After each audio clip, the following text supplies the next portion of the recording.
আসসালামু আলাইকুম। আহ, নির্বাচন নিয়ে কিছু কথা। বিগত সময়ে আমরা হাসিনার আমল, এরশাদের আমল, এমনকি বিএনপির আমল দেখছি।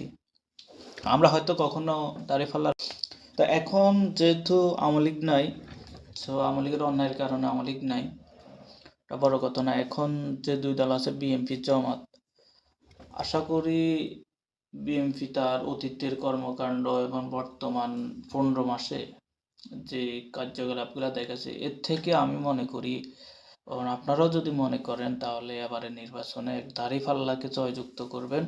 আশা করি আমরা যেহেতু অতীতে নাঙ্গল, নৌকা, ধানের শীষের দেশ চালানোর ব্যাপারে আমরা অভিজ্ঞ, অনেকে জানি। তো নতুন করে আমরা দেখি জমাতে কি করে। হয়তো জমাত তাদের থেকে অনেক ভালো করবে, নয়তো বা তারা আরো খারাপ করবে। অনেকে বলে তাদের অভিজ্ঞতা নাই। অভিজ্ঞতা সবকিছুতে লাগে না, চলতে চলতে মানুষের অভিজ্ঞতা হয়।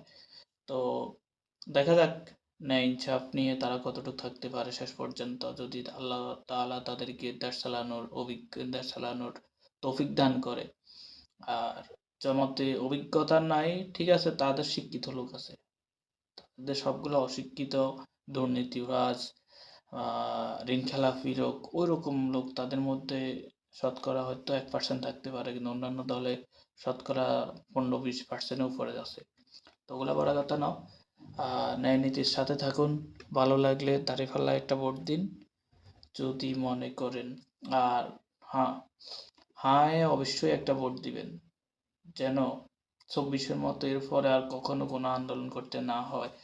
যে কোনো সরকারি আসুক, বিএনপি আসুক, জামাত আসুক, আওয়ামী লীগ আসুক, তারা যেন কখনো নিজেরা তত্ত্বাবধান সরকার হয়েই নির্বাচন করতে না পারে।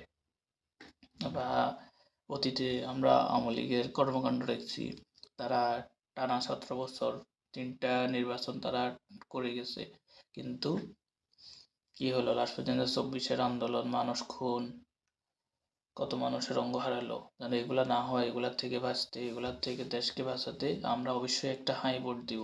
ধন্যবাদ। যদি ভালো লাগে কথাবার্তা, তাহলে একটা সাবস্ক্রাইব করবেন। আর ভালো না লাগলে তার ধন্যবাদ আপনাদেরকে ভিডিওটা দেখার জন্য। Thank you so much.